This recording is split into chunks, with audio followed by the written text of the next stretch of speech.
right now at chapter 48, verse 8. And Vayar Yisrael b'nei Yosef. Joseph sees, and Jacob sees the children of Joseph. Vayomer mi elah. Jacob sees the children of Joseph, and he says, "Who are these?" Rashi says, "Bikesh levarcham." He wanted to bless them. And the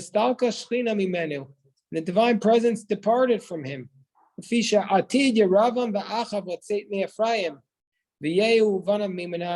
the future, Yeravam and Achav are going to come out of Ephraim, and Yehu Banav from Menashe. So he saw Joseph's sons, and he lost the divine presence.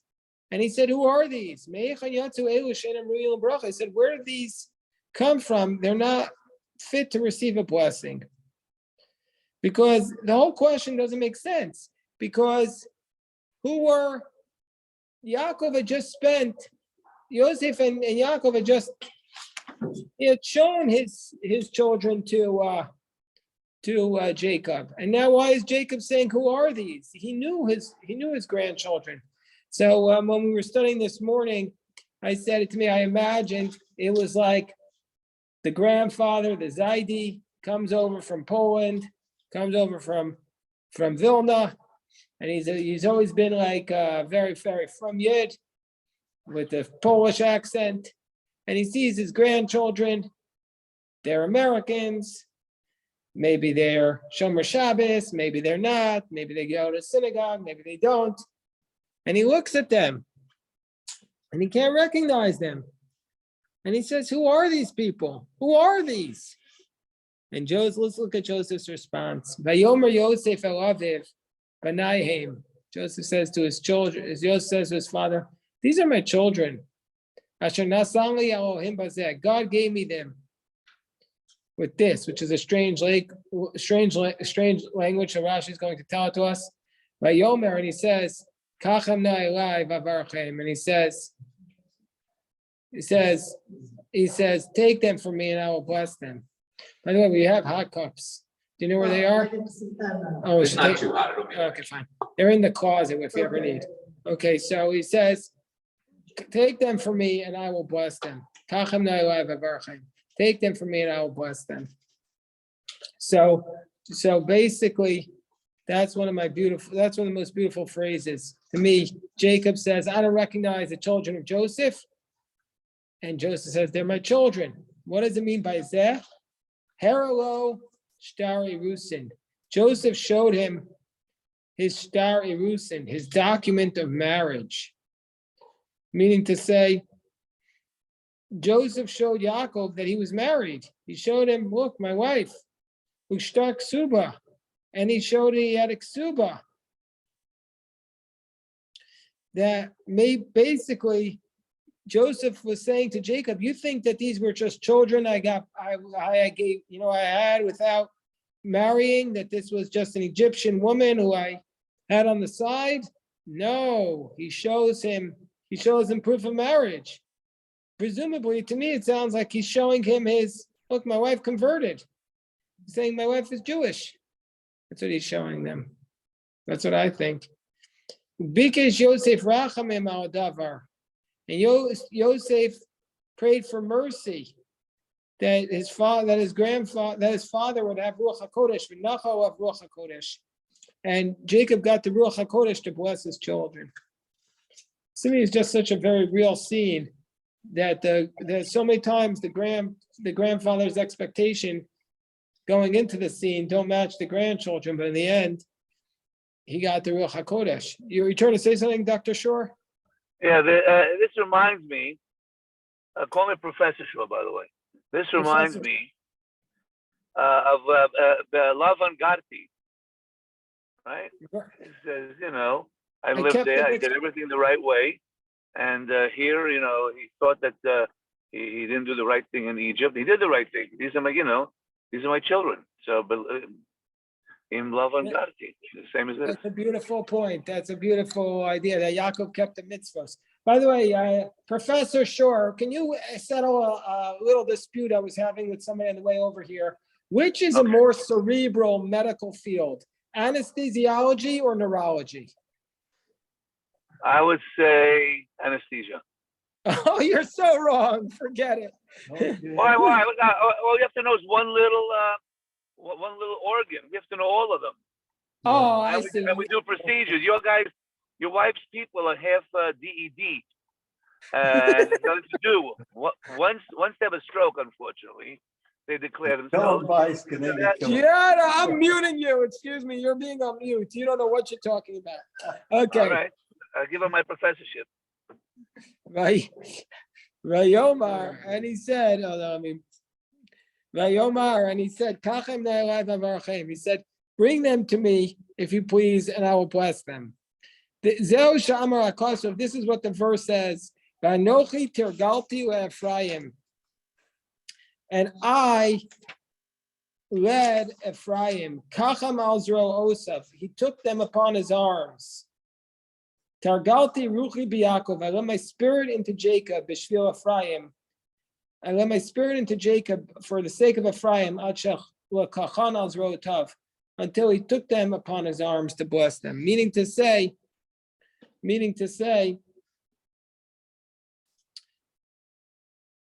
that he was praying, and the Ruach HaKodesh came back into Yaakov because Yosef davened for him.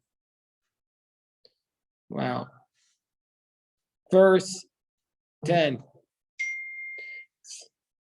Israel's eyes grew heavy because he was old. He was unable to see. Love, and he brought them close. And he kissed them. And he hugged them. Rashi says nothing. The next verse. Vayomer Yisrael al Yosef. Israel says to Joseph, "Ra'ofanecha lo filalti, binero herauti elokim gam etzerecha." Israel says to Joseph, "Behold your face, lo pilalti." We'll see what Rashi says that means. Now God has shown me your children. I mean, from the context, it sounds like it means I could never have imagined that I would see your face. But the word pilalti is also the root for another word. What word does it sound like? Right, exactly, like I prayed. He said, I never could have prayed. You could also read it as your face. I never even prayed that I could see your face. And now, behold, God has shown me also your seed. Let's see what Rashi says. Lo pilalti, I did not imagine. Lo maleni libi. My heart did not fill me. I didn't dare. I never imagined, never had the chutzpah to imagine that I would see your face again. Pilalti lashon machshava means thinking. Kmo avia etza asi pulila. Bring for me an idea, do some thinking. So I'm just thinking now aloud with everybody, if you allow me, that what we're saying here, the word tefillah, what is prayer? If this word, Rashi is saying this word pilalti means imagine. I never could have imagined something. And that's the same word as tefillah. Maybe tefillah means just our wildest imaginations and our dreams. Maybe when we're praying, we're just opening up our heart to God and allowing our wildest dreams to be verbalized in our conversation with God. Maybe that's what prayer means. Maybe prayer means to imagine a beautiful scenario. Is that what the shoresh is? Well, yeah, Pilel is the source of the word prayer. Elsewhere in the Bible, Pilel means to judge, like in the book of Samuel. If some of you are in the Tanakh Yomi, which we do every day, you see that Samuel, at the beginning of I think it's chapter 3, he uses the word Pilel, meaning to judge. Right. So Tefillah is usually mean to judge, but here we're seeing another meaning that it means to imagine. That means to imagine.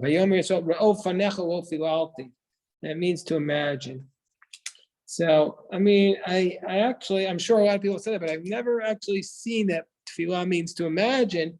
Based upon this Rashi, that's what I would say, that tefillah means to imagine. You're muted, Deborah, if you want. I'm gonna get my shortish book. I'll be right back. Yeah, there's a whole question about what some say it comes from the word nofel, to fall. There's a lot of different possibilities of what the word tefillah means, but there's a lot of discussion about it. Anyway, so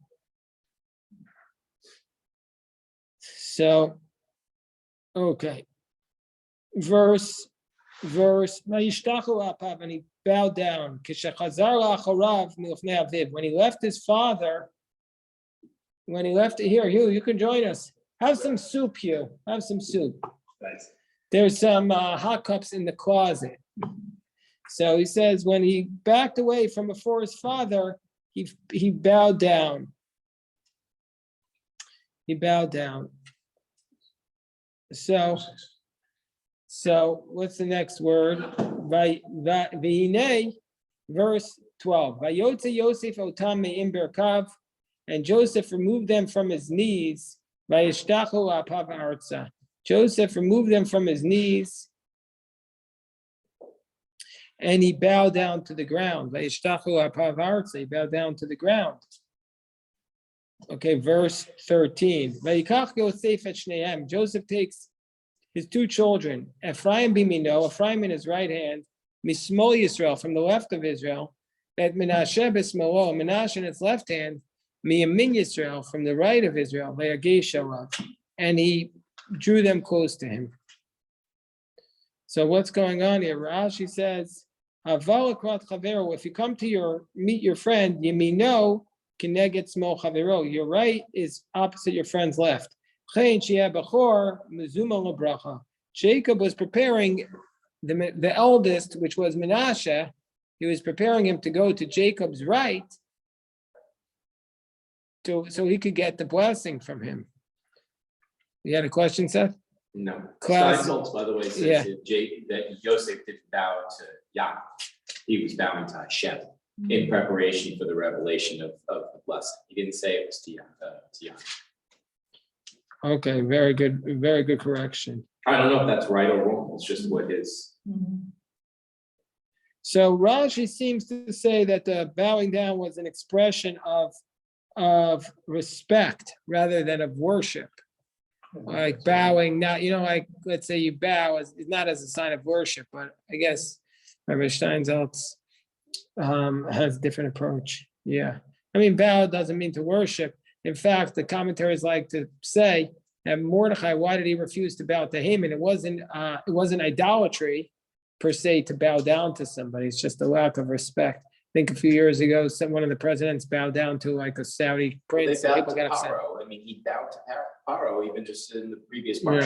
When he came in, Yeah. it was a thing. But Yeah. I don't think this was about that. Is what he's saying. He's saying that he was about to bless his children, so he needed to have the Prayer to God. Like it was like a thing. Yeah, very nice. Anyway. Yeah, very nice.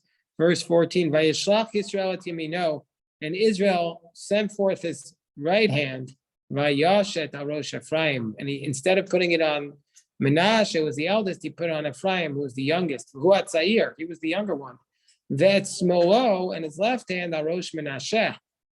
He put his left hand on Menashe's head. Sikel es yadav. He switched his hands. That's usually the way it's translated, but it really means here, Rashi is going to say it means he used his hands intelligently. Ki Menashe b'chor, because Menashe was the eldest. What does Rashi say? Siko es yadav, kitar gumo, ach kaminun. He made his hands wise. Behaskel v'chochma, with intelligence and wisdom. His skill at yadav l'kach. He made his hands intelligent for this purpose. Umidas, and he acted with knowledge. Because he knows that Menashe was the firstborn. He did not place his right hand upon him. So he knew Menashe was the firstborn, the eldest, but he refused to put his right hand on him. He was giving the key blessing to the youngest son. Okay, now, Vayivarach es Yosef. And he blessed Joseph, Vayomar, and he said, the God whom my forefathers walked before him. Avram, Yitzchak, Elokim Haroel, the God before whom my forefathers walked, Abraham and Isaac, the God who was my shepherd, who shepherds me meodi ad hayom hazeh, from when I was born until today. Hamalach hagoel osi, the angel who redeems me, mikora, from all bad, yivarech hasanarim, may he bless the youth, v'yikarei bahem shemi, and let him call upon them, yikarei bahem shemi, let my name be called upon them. V'shem avosai, in the name of my fathers Avram and Yitzchak, v'yidgu arov, and let them multiply, let them greatly multiply, b'kerev arts. So yidgu is like multiply like fish, like the word dag, let them multiply like fish within the land. Okay, says the Holy Rashi. What does the Holy Rashi say? Hamalach hagoel osi, malach haragil ishtalech elai, the angel who is regularly sent to me, bitzarati, in my distress. Kinyan shene'amar, like the matter about which it has been said, vayomer elai malach elokim b'chalom, and the angel of God said to me in a dream, Yaakov, Anochi ha'kel Beitel. So basically, this is the angel you sent to me when I'm in trouble, like we saw earlier in chapter 31. That's the one who should bless them. Yivarech hasanarim. Who are these Narim? Menashe and Ephraim. Let him bless Menashe and Ephraim.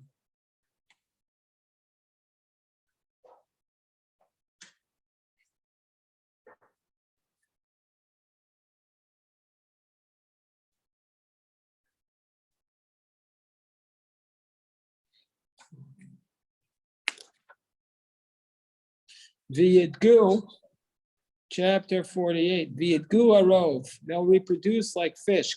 Rashi says kidagim alalu, like fish. Sheparim viravim, that they are fruitful and multiply. Ve'ein ayin hara shalet b'hem. The fish, the evil eye does not come upon them. Why does the evil eye not come upon them? Because they're not visible to the eye. Yeah, it's a very powerful verse. Yes, Jerry. Here we see again the eldest son being cheated out of the blessing. Menashe gets short shrift here. Okay, so that's accurate, but I would say two things about that. First, in this case, we're going to see them discuss it. Usually it's just not told. We're going to see Joseph try to speak up for his son. And elsewhere and here we're going to see that there's no friction between Ephraim and Menashe. Some people say, like, why do we bless our children like Ephraim and Menashe? They're the first example in the Torah of children, of brothers who get along. And so therefore we bless our children to be like Ephraim and Menashe. The other thing here is also that this blessing is just a blessing. It doesn't come with like a promise that you're going to get more money, more food, or a double portion. But the double portion goes to both of them. Joseph's tribe is split, and the double portion goes to both of them. We're in chapter 48, verse 17. How old were Ephraim and Menashe at this point? Well, we know that no, they were much older, because right now Jacob has been in Egypt for 17 years. It's true, he has him on his lap. That's a fair point. But they were already born, Steve, before Jacob came down. We know that they were born before Jacob came down. Yeah. So they knew. They understood that Yaakov was doing this whole discussion that we're about to talk about was in front of them, and they were aware that this switch was happening on purpose. They were there, but Steve has a fair point. It said that they were on their knee. A little harsh. Yeah, I mean, maybe hold on, like, we have to address Steve's question. It's clear from the text that they were older, because Joseph was in Egypt for 22 years and Jacob, and before Jacob even came down. So he met Potiphar's wife after he married his wife after he was released from prison. So he was in prison for, so that's after 13 years. Okay, so they're somewhere between 17 and 30. Okay, so now what do we do about the knees statement? So we'd have to say, first of all, maybe it doesn't mean that they were sitting on his knee. Maybe it just means he was embracing them. But it's a very good question. Like, what does it mean that he was on the knees? Maybe Rabbi Steinsaltz has a comment about that. I don't know, but they were older. I hear your question, Steve, but it seems very clear that they were older. Judah, are you trying to say something? Yeah, usually a tzaddik, whether he has Ruach HaKodesh or not, they know what they're doing. It's Yeah, not- you would think. They're tzaddik. Well, what wasn't Yankov a tzaddik? No, of course he was a tzaddik. You would think they know. Of course they know what they're doing. So they know what they're doing. So let's not second guess them. Who's second guessing them? We're trying to understand who's second guessing them. What's your question? Nobody's second guessing them. Said that he was tricked. There's no trickery here. Whoever gets the bracha from a tzaddik, that's the bracha he's supposed to get. Well, that's what Yaakov was saying to Yosef. Yaakov was saying to Yosef, I know what I'm doing. He says, literally what he says. But I skipped the Rashi here. Also, you would say, like, what is the difference? Because they both get the same bracha. Right, so that's what I'm saying. Regardless of the switch. Well, the difference is that Ephraim was put first. But you're right, they both got the exact same bracha. They got the exact same bracha. It's not like Esau. Yeah, they inherited the same. It's not like Reuven and Yosef got a double portion. They got the exact same bracha. Yeah, but this whole passage is designed to anticipate King David from Ephraim. So Well, King David doesn't come from Ephraim. Yoshua. Yeshua comes from Ephraim. But King David does come from Ephrat, but he does not come from Ephraim. King David comes from Judah.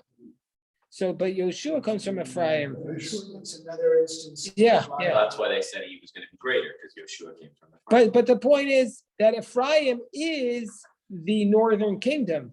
And so Ephraim is blessed there as the northern kingdom. They're called Ephraim.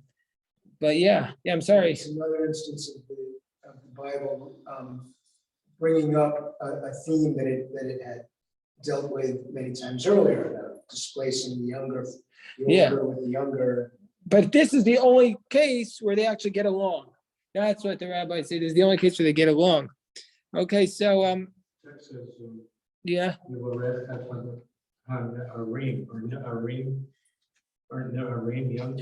Ne'arim is usually understood to mean the teenagers. Yeah. But we really need to understand why. I mean, Steve's question is solid. Why does it say from the knees? We have to look at the other commentaries to see what that means. But Steve is he's asking a very precise question. Maybe Rabbi Yosef, you can look up on Wikipedia. How do we understand? I mean, not Wikipedia, on Sefaria. How do we understand the verse that says? It says in what's the pasuk? What's the verse? Where's the reference to their knees? 12. Verse 12, it says, Joseph removed them from his knees. Vayotzi Yosef otami berkav, in chapter 48, verse 12, if indeed they were much older than, they were between the age of 17 and 30. So it says between, they could be standing between, that could be. Regards to. yeah, it could be. Yeah. It's a strange expression. It implies that they were sitting on his knees. It just says Menashe and Ephraim. But Limberkav would be from between his thighs, no? From between his knees. Yeah, it implies that they're sitting on his lap. No. Says in Steinholtz that he thinks Menashe and Ephraim didn't say the age, but he said they were still young at the time and standing between Joseph's knees. He's saying they're younger. I don't know, the math you did was correct, but it says in Steve's. So then the point other way to they're young. understand this is to say, that this didn't take place at the end But it seems like this whole scene happened before Jacob dies, and then Jacob was in Egypt for 17 years. So it must a minimum of 17 years. Doesn't make any sense to me. I don't understand this riddle. We have to get to the bottom of it. Everybody has an assignment for tomorrow to try and There's come almost back. no commentary here. Rabbi Yosef, we're giving you the hard question. It's everybody's job to come back to explain Oh, this it's my tomorrow. fault. I was late, but I was doing a mitzvah, Rabbi. We had Of a course, you're bris. doing a mitzvah. We had need a to bris and a pidyon ben on the same baby. We had a Wow. bris and a pidyon ben on the same baby I've never heard of that, but that's good. How old was the baby? because he was a preemie, and Okay. so today was day 31. Boy or girl? Just kidding. All right, let us stop our recording here and pray the mincha prayer.